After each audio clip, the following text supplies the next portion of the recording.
world-renowned motivational speaker and entrepreneur, Shane Feldman. The founder of Count Me In, a global brand that has impacted more than 10 million people worldwide. He's been featured by Dr. Oz, Larry King, Forbes, and People magazine. Recognized by the White House and the United Nations for his achievements in community leadership. He has literally traveled across the globe researching the most innovative examples of community. It is my pleasure to introduce to you Shane Feldman.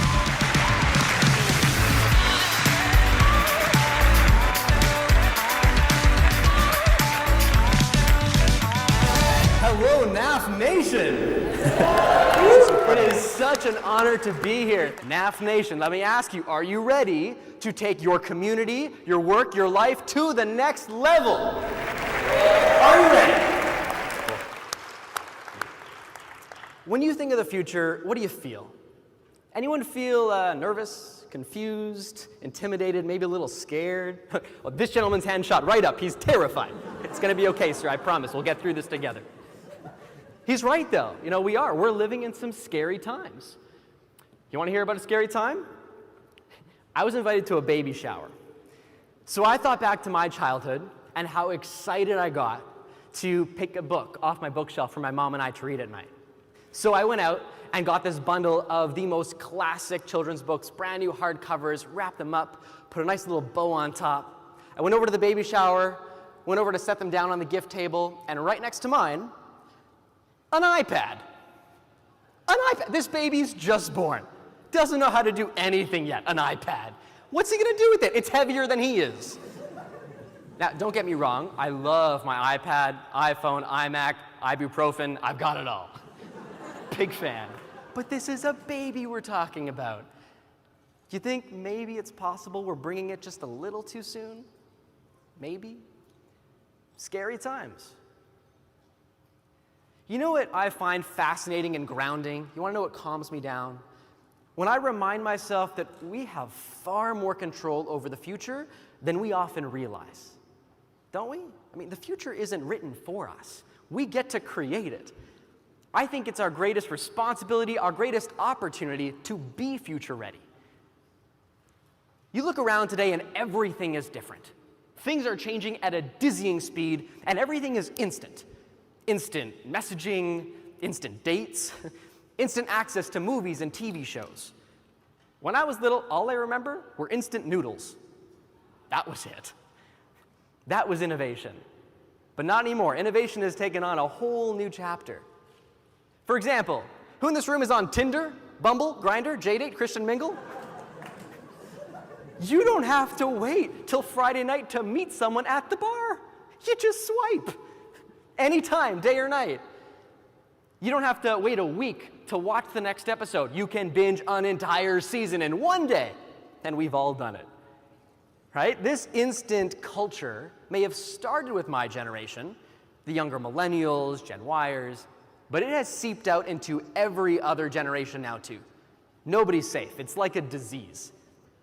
Don't get me wrong, I do not think technology is a disease. I actually think it's awesome. The access we have to information and opportunity today is unprecedented. It feels like anything is possible, doesn't it? And when I say anything, I mean anything. Never mind self-driving cars. Just before I came out here, I got a text from my 85-year-old grandmother that included emojis and animated confetti. Right? I know. And while that's awesome, I realized it didn't feel the same as receiving a handwritten card from her. And it definitely didn't feel the same as sitting across the table from each other. An emoji can't hug us.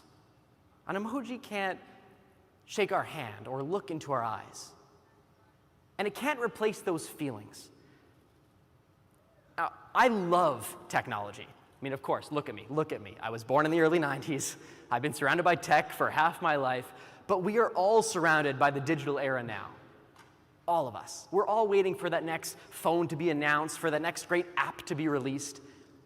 And I think technology is great. Digital is great. We should celebrate it, use it as the tool that it is. But without the foundation of our relationships with each other offline, we lose the meaning. Without the foundation of our relationships with each other offline, we lose the meaning.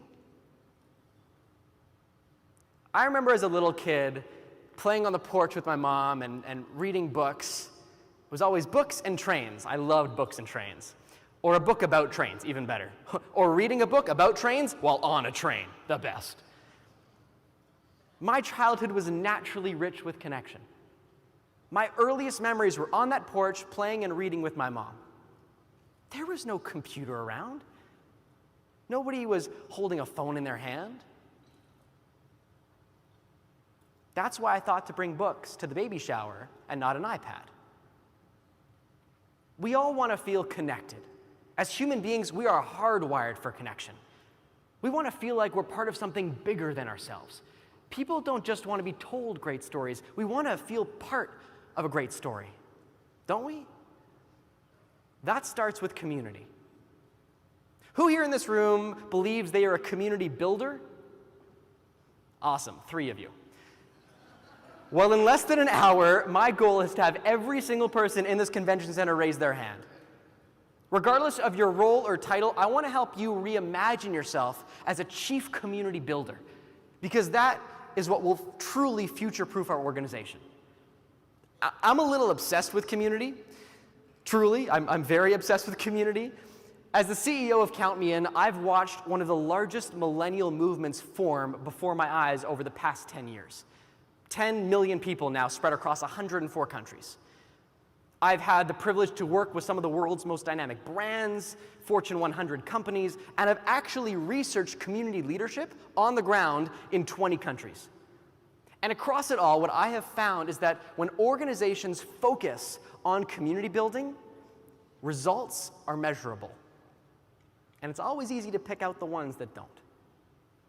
So, NAF Nation, let me ask you, are you ready to take your community, your work, your life to the next level? Are you ready? Then let's do this.